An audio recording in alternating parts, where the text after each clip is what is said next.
people are so quick to judge and make assumptions and put their little diabetes stigmas out there. And the reality is it's all person dependent. As much as I talk about, oh, I got to do this and that and the other thing, you can execute. And there are times where it just doesn't work out. And that is part of diabetes. And that is okay. That is absolutely okay. It's not a great situation. Like, you don't want to wake up at 2:10 and feel great on playing catch up on hydration for the next 12 hours. But on the flip side, you also have to cut yourself some slack and give yourself a little bit of grace and recognize, hey, you can try to do your absolute best. I personally think the DM's one of the best systems out, and it still wasn't perfect, right? None of the systems are going to be perfect, but the key is... Welcome to the Your Diabetes Insider podcast, where we take all of the mysteries of blood sugar control, focusing on nutrition, exercise, and any of the other 40 plus factors that may impact your blood sugar.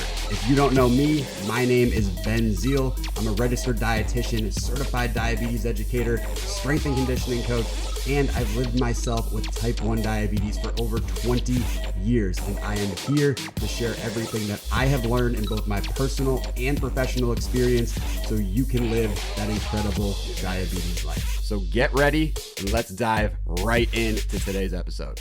What is going on? Welcome to this edition of the Your Diabetes Insider podcast. And I want to talk about holiday stuff. And you might be thinking, well, through the holiday season, you talk a lot about holidays, right? But I want to specifically go over what went down when Amelia and I recently went to Minnesota. Thankfully, it was a great trip overall. Everything was good, but there were definitely some hiccups and some hangups that you could run into as a person traveling around this time of year, living with diabetes, whether it's you, whether it's a family member, whether it's a child. So I want to make sure you are aware of things and not to just go through piece by piece and say, hey, this is what I did and this is the best way to do it, because not the best way to do it for every single person. It's the best way to do it for me, but I really want to make sure that you are aware of some things that you may not be thinking of that can be potential pitfalls for travel any time of year, but especially right.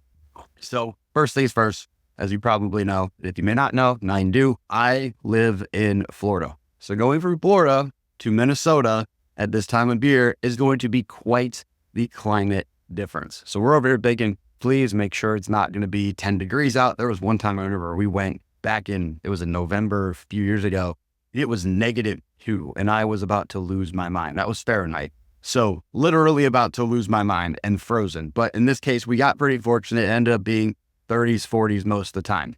But when you're someone who's used to 60s being cold and 70s and 80s being the normal temperature, that's going to be a pretty drastic difference. And so before anything else, and I brought this up recently, but climate changes from cold to warm or warm to cold are going to impact your blood sugar way more than you realize. Way more than you realize. Because your body is used to a certain homeostasis. It is used to a certain level of, this is the temperature I've got. The same way that your body gets used to the same amount of activity per weekend, the same amount of food roughly per day. Of course, there's going to be a little variation on everything, right? But if your body is used to 10,000 steps a day and you give it 3,000 steps, you will probably get more insulin resistant. In the same vein, if your body is used to 80 degrees every day or 73 degrees every day or whatever the number is, and you drop that by literally half, your body's going to think, what in tarnation is going on? Am I under duress? What's going on? What do I need to do? And that can lead to a stress response, which can lead to insulin resistance. Now, on the flip side, let's say you're somebody who lives in the cold tundra. No, I'm kidding. But somebody that lives in a colder climate this time of year and you decide to go south, you decide to go somewhere that's warmer. In that case, you may get the opposite effect where your blood sugar says, well, I'm used to this colder weather and suddenly now it's warmer. Everything's working more effectively. The insulin's working more effectively. I may be more active than normal, etc. Now your insulin sensitivity skyrockets and you have to fight low blood sugar. So keep that part in mind. Before anything else, keep that part in mind. You have to make sure that you are paying attention to the weather side of things and what changes that may bring for you. And for the holidays, maybe you're going from cold weather to cold weather and it doesn't make a little bit of difference, but it's something to still be aware of if that happens this time of year, next month, couple months from now, whatever time of year it may be. So the next part of it, right? So of course we're going, we have the plane ride, we have food, we have everything else we have to think about while we're there. And one really big thing that Amelia and I do, and it was actually it's ironic, it was one of the wedding vows that I had made to her. Legitimately said this at our wedding, because you have a little book and you're like, all right, what are my vows, etc.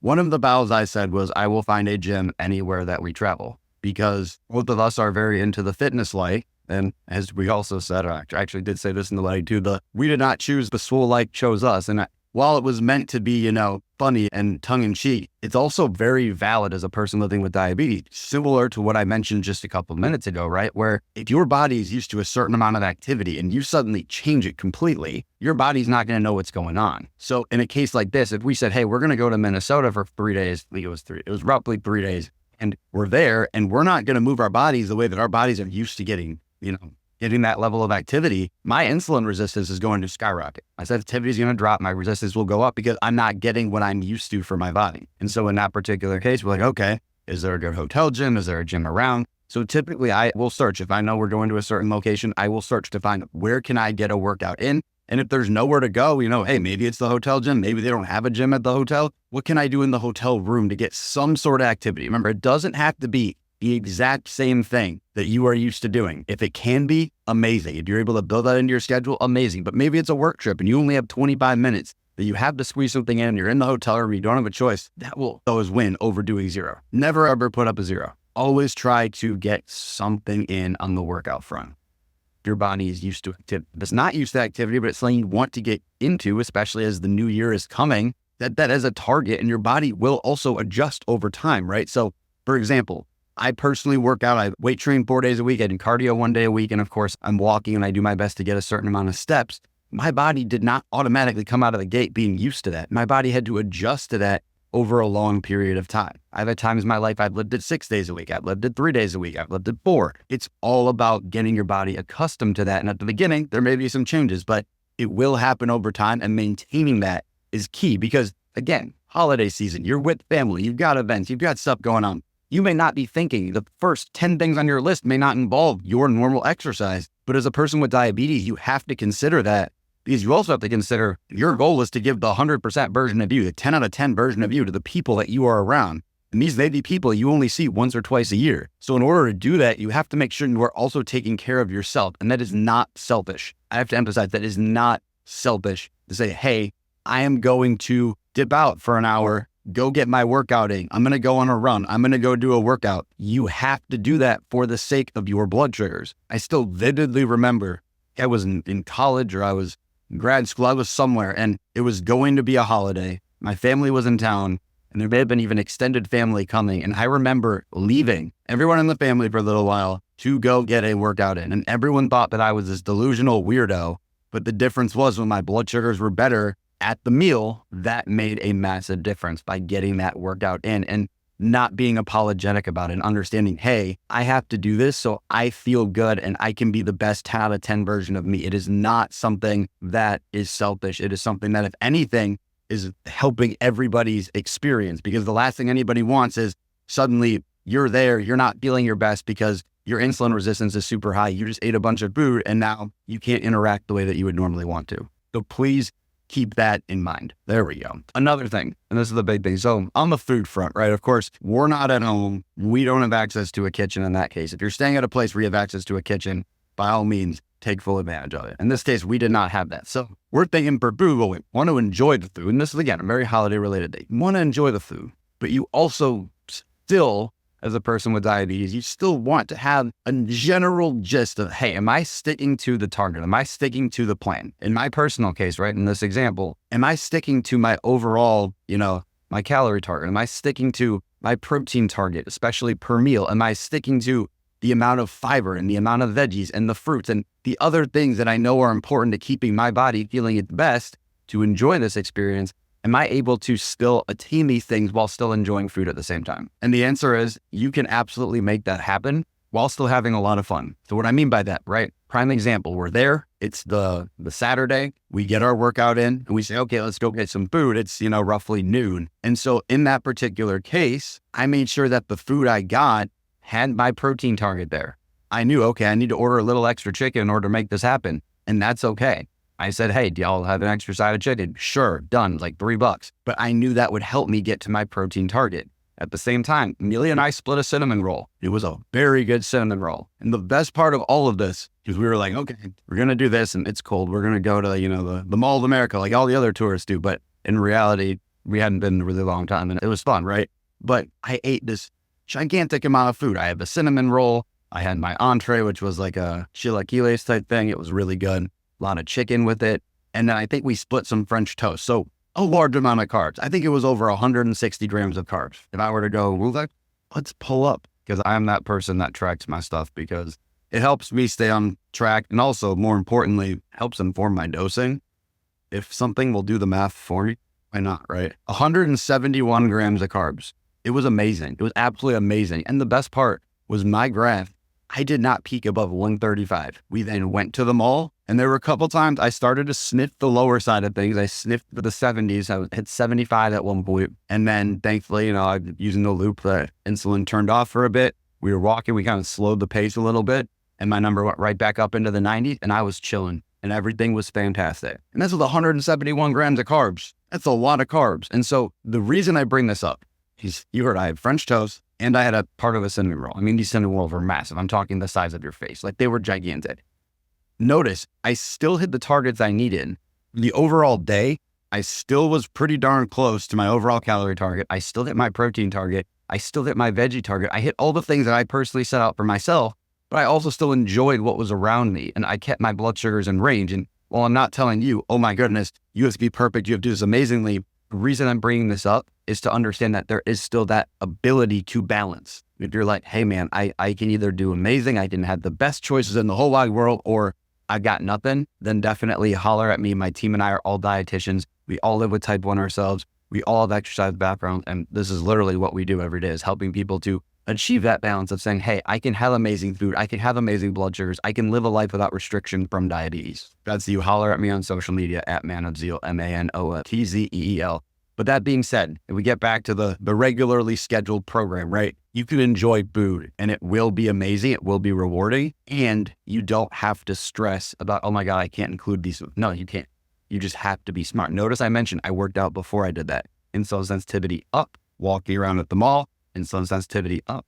I wouldn't need 171 grams of carbs to go sit on a 6-hour flight, right? That's probably not a great life choice. Could you do it? Sure. Could you probably have good blood sugars? It would be tough, but you could do it. But again, just being smart about the entire understanding of the day. Maybe it's going to be Christmas Eve dinner, right? Or maybe you're with family on a different day right around the holiday. And in that case, you say, okay, we're not going to really be able to run around a whole lot. Well, maybe in that case, you're not doing 171 grams of carbs. Maybe you're doing a little bit less. Or you're saying, hey, I worked out before, so I can still participate. And you have to find what's best for you and find that balance that's specific to your life and your body. And I really have to emphasize that. I know if you've listened to this for a little while, you know how adamant I am about enjoying food and being smart about it and being able to absolutely just demolish amazing days, but keeping your number in range if you're willing to do just a teeny little bit extra prep and work for it. But on the flip side, a lot of people with diabetes were, oh my goodness, if you eat this thing, I have to say this. I absolutely have to say this. It was my little baby YouTube.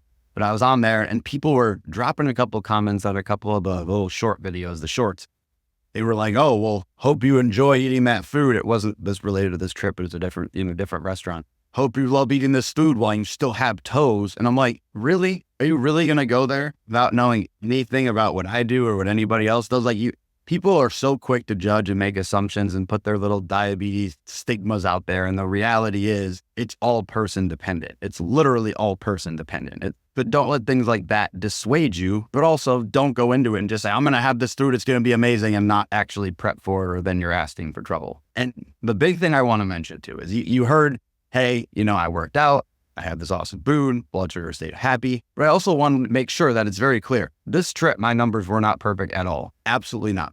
Absolutely not. The first night that we were there, we had dinner. Everything was great. Went to bed and I was like 140, which wasn't great. And I knew there was going to be a dose from the coming up. And so I actually set an alarm because I don't want to have to just stay up until 2 or 3 in the morning to take another dose, right? So I set an alarm to get up. And of course, at the time I woke up, and this happens periodically, at the time I woke up, I was like 152 and I was fine. The loop was giving me a little bit here and there. I knew I had a high fat meal and I'm like, all right, it'll be fine. So I went back to bed and I definitely woke up in the low 200s. And I was like, Eden, thought I had that nailed. And what happened was literally 30 minutes after the fact, after the time I woke up, like 3:15, it was probably 3:45. At that time, that was when the fat decided to hit me and my numbers started to rise. I tell you this for 2 reasons. Number one, you have a high fat meal and you're expecting the rise at a certain point. I'd say you expect it at 3 hours and it hasn't hit yet. Set an alarm again. maybe check back in a little while. Because more than likely, unless you just did the most massive, grandiose workout of all time, where you did, a massive hike or something crazy, the fat and or protein will come back to roost every single time. It might be later than you expect it, but it will come back. I think my record's 8.5 hours after the meal, which is absolutely obscene. Like, that should not happen, does not happen very often, but it did happen, right? And so in this particular case, I was off by half an hour, which is really disappointing. But ultimately, I was grateful. At least it was the low 200s. It could have been way worse. Could have been the low 300s, right? But I also bring this up, not just to remind you about the fat side of things, because holiday time, traveling, etc., you're more likely to have those higher carb, higher fat meals. The bigger thing here is also to emphasize, I'm not perfect, right? I nailed the brunch. It was amazing. My numbers were great. Everything after was great. I didn't tank at the mall. It was amazing. But on the flip side, just 10 hours before, not even 15 hours before, everything had been fantastic. And then kaboom, I got whacked too. So as much as I talk about, I got to do this and that and the other thing, you can execute. And there are times where it just doesn't work out. And that is part of diabetes. And that is okay. That is absolutely okay. It's not a great situation. Like, you don't want to wake up at 2:10 and feel great on playing catch up on hydration for the next 12 hours. But on the flip side, you also have to cut yourself some slack and give yourself a little bit of grace and recognize, hey, you can try to do your absolute best. I personally think the DM's one of the best systems out, and it still wasn't perfect, right? None of the systems are going to be perfect, but the key is I could have taken this a couple different ways. I could have said, well, I'm 210, I'm punting the day, that F everything, I'm done. I could have also said, hey, that's not ideal. How can I hydrate, get back on track? And that's exactly what I did, which ended up leading to a much more rewarding day during the day. And from there, able to enjoy the rest of the day 10 out of 10 instead of, oh my goodness, everything sucks. And the mindset side of things matters a lot too. But with all of this, the biggest thing is I'm not perfect. You're not perfect. Nobody with diabetes is perfect. And the only people that are, I'm not percent in range all the time, or I'm not going to say that they're the only people. But there's a few people that can successfully do that are not, honeymoon or still producing insulin in some capacity. But a lot of the people that are like, oh my God, my numbers are perfect all the freaking time, a good chunk of them are, very much, this is what they do, is that's their activity, is I'm going to watch my blood sugar. And that's okay. There are people who want to do that, and that's fine. But I think on the flip side, if you tell me my two choices are, I can be 99% in range, A1C of 5.2, everything's great, but that is literally taking over my entire life and existence, and I can do some of the things I like, but not really all of them. Or you can tell me, okay, I can be 90% in range, without crazy swings, still enjoy activity, still do the things I want to do and experience life to the fullest. I'll take the second option 10 times out of 10. Because again, at the end of the day, if it's like, okay, if your A1C is, 6.0 and you don't fluctuate a whole lot and you're enjoying life, or your A1C is 5.2, but you don't get to enjoy life, it's what's your trade-off, right? There's obviously going to be a trade-off, but what is your trade-off? And does that quality of life matter to you? And that's a question only you can answer. I'm happy to pose it and do what you say. So I hope this helped at least a little bit in terms of some friendly reminders around the holiday time. With this, obviously have an amazing holiday. Prepare for it a little bit. If you're traveling afterwards, traveling during, etc., apply this information. It's going to help you tremendously. So you're prepared, you're ready to go, and you can enjoy whatever you're doing, wherever you're going, the people you're with to the maximum. That's all we want in life, right? We want to have amazing, fulfilled lives as people living with diabetes. So I hope this helps. If you have questions, you have comments, holler at me on social media at manofzeal, MANOFTZEL, on TikTok, on Instagram. I am there. And if you're like, hey, I'm loving this show, this is amazing, would really appreciate wherever you're listening if you would give us a 5-star review. It would mean the world to me. And if you're like, hey, I really do need that extra support, I need someone in my corner that can help me to elevate, to make sure that my blood sugars are as good as possible and still live life and have a ton of fun doing it, then my team and I are here to help. So holler at me about that as well. I will see you in the next episode. Hope you're ready for the next episode. Hey.